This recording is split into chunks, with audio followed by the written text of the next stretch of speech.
上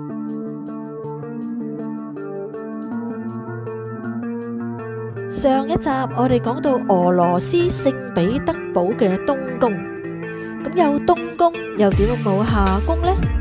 冇錯啦，今集我哋就係講彼得大帝夏季度假勝地，被譽為俄羅斯嘅凡爾賽 Peterhof Palace。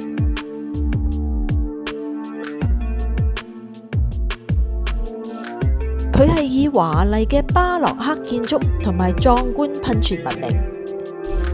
外觀簡樸莊重，而內部裝飾就極其奢華，完全展現出當時嘅帝國輝煌。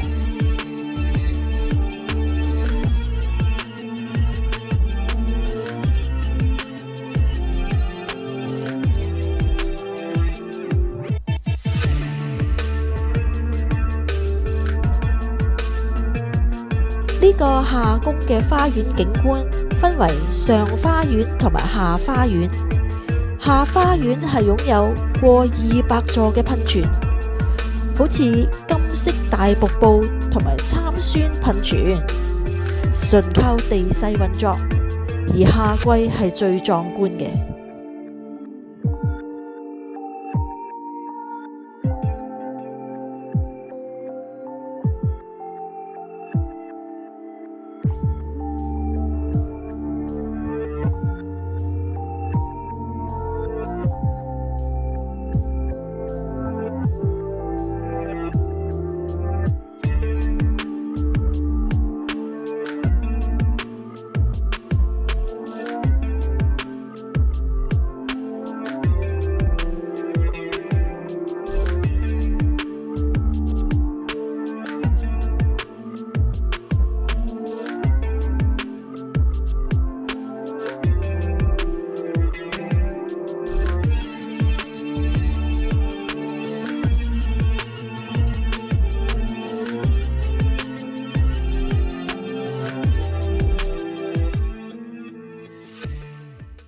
有一點呢係需要話俾大家知嘅，俄羅斯夏宮內部嘅大宮殿係對遊客開放，有一部分私人嘅小宮殿啦，例如馬爾麗宮啦，或者噴泉嘅控制室就不對外開放，因為佢哋需要保護文物同埋營運系統。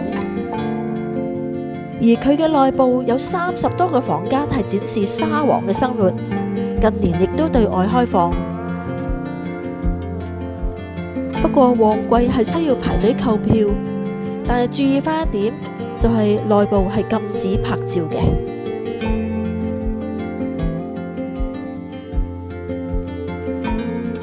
亦都因為咁啦，所以大部分嘅旅行社避免自己嘅團友違規，所以一般呢就唔會入內參觀嘅。不過咁，其實呢夏宮就相當之大嘅。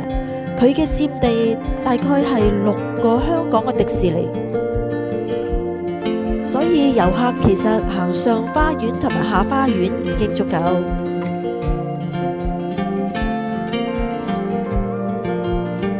好啦，今集俄羅斯聖彼得堡嘅夏宮就嚟到呢度，下一集我哋會去莫斯科，千祈唔好錯過啊！